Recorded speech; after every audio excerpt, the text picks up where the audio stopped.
Hello dear student, welcome. तो business communication में सबसे पहले टॉपिक जो ज़्यादा पूछा जाता है वो है अपना ओरल कम्युनिकेशन, राइट। तो ओरल कम्युनिकेशन क्या होता है, मतलब बातचीत करना, राइट। जैसे मैं तुमको बात कर रहा हूँ तो मैं ओरल कम्युनिकेशन कर रहा हूँ। अब किसी से फ़ोन पे बात कर रहे हैं, आमने सामने बात कर रहे हैं, इंटरव्यू पे बात कर रहे हैं, that's all come under oral communication. तो people would rather talk to each other that then right. ज़्यादा करके लोग बात करने की सोचते हैं, लिखने का नहीं। तो we have to study from the business point of view. तो ओरल कम्युनिकेशन इम्प्लाइज का मतलब होता है means communication through mouth. It includes individual conversing, एक लोग दूसरे से बात करता है। तो किस तरह बात कर सकते हैं? गॉसिप के थ्रू, है ना, बातें करते हैं, प्राइवेट डिस्कशन, लंच के टाइम, टेलीफोन पे, मोबाइल पे। तो ये हो गया तुम्हारा ओरल कम्युनिकेशन। तुम लोग इसका मीनिंग बना सकते हैं। और कन्वर्सेशन बिटवीन टू और मोर पीपल, क्या दिया है? Ideas and information in form of that can be listen और spoken from one person to another, ना, ये सब डाल सकते हैं, राइट। अभी मेन क्वेश्चन आएगा एडवांटेजेस। ओरल कम्युनिकेशन से क्या फ़ायदा होता है, राइट। तो oral communication has many advantages such as saves time. Oral communication पहली बात तो टाइम बचाता है ना यार। अब कब लिखेंगे, कब सामने वाले से बात करेंगे, तो लिखने में टाइम चले जाता है, राइट। तो ओरल कम्युनिकेशन क्या करता है? टाइम बचाता अपना। तो फर्स्ट पॉइंट वो लिख देंगे तुम लोग, एक सेकेंड ना, चलो जाओ। नेक्स्ट पॉइंट क्या है? Less expensive. ओरल कम्युनिकेशन करने वक्त ज़्यादा खर्चा नहीं आता है, क्योंकि अब लिखने के लिए बात करेंगे, लिखने से बात करेंगे रिटर्न में, तो पेन पेंसिल रबड़ अपना स्टेशनरी का खर्चा होगा। पर ओरल कम्युनिकेशन में सब खर्चा नहीं होता है, ओके। ये सब इक्विपमेंट की जरूरत नहीं पड़ती है। एंड इट इज़ डायरेक्ट, आमना सामना बात होता है। Oral communication is direct because spoken words carry message. Spoken मतलब जो मुँह से बोला गया है, carry message directly to the receiver. Sender का मैसेज डायरेक्ट रिसीवर के पास जाता है, राइट। और स्पीकर जो भी सुनने वाला उसको सुन सकता है, उसका जवाब दे सकता है, राइट।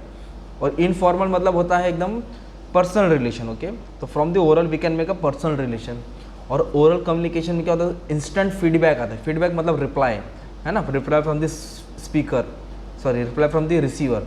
सेंडर ने जो मैसेज ट्रांसमिट किया है रिसीवर को, उसको समझा नहीं समझा तुरंत बोल देगा वो, राइट। जैसे मैं आपको भी एक्सप्लेन करा रहा था सर, तो आप कमेंट में डाल देंगे हाँ सर समझ में आया, हाँ सर नहीं समझ में आया, तो बोलते फीडबैक।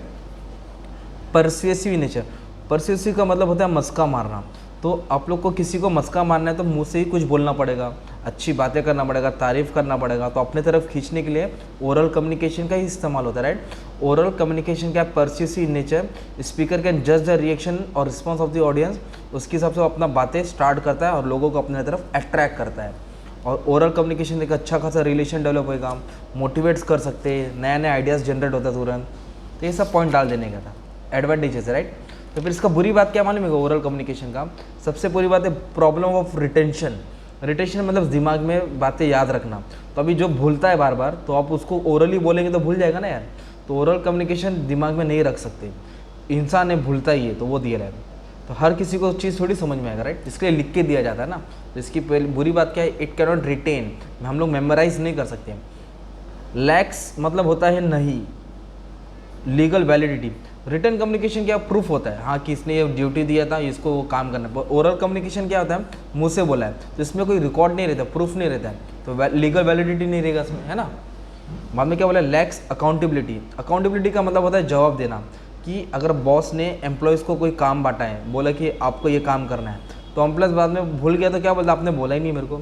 पर रिटर्न कम्युनिकेशन क्या है? मेल सेंड कर देगा, उसको मालूम पड़ेगा हाँ भाई मेरी ड्यूटी है, करना पड़ेगा। अगर वो इनकार भी करेगा एम्प्लॉयज़, तो उसको मालूम है कि लिख के दिया था यार। तो it is difficult to fix responsibility in case of oral communication. Oral में रिस्पॉन्सिबिलिटी फिक्स नहीं कर सकते।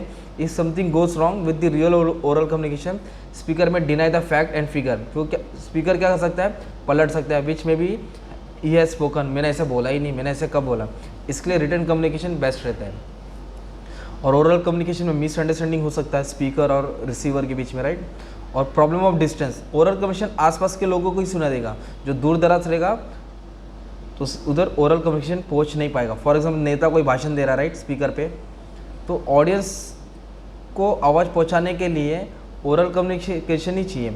अगर माइक नहीं रहेगा तो उसका आवाज़ दूर दूर तक ऑडियंस तक नहीं जा सकता ना। तो ये क्या हो गया इसका आपका ओरल कम्युनिकेशन का डिसएडवांटेजेस। तो एग्जाम में ओरल कम्युनिकेशन है तो 4 लाइन की मीनिंग बना दो, 2-3 एग्जाम्पल डाल देना कैसे होता है, और एडवांटेजेस समझा देना। ज़्यादा करके एडवांटेजेस आता है, राइट, ओके। और जो इसका एडवांटेजेस है ना ओरल कम्युनिकेशन का, वो रिटर्न का डिसएडवांटेजेस है, तो उल्टा पुल्टा हो जाएगा। तो नेक्स्ट वीडियो में तुमको ओरल कम्युनिकेशन जैसे पढ़ा है, तो नेक्स्ट वीडियो में तुमको रिटर्न कम्युनिकेशन मिल जाएगा, ठीक है। Thank you.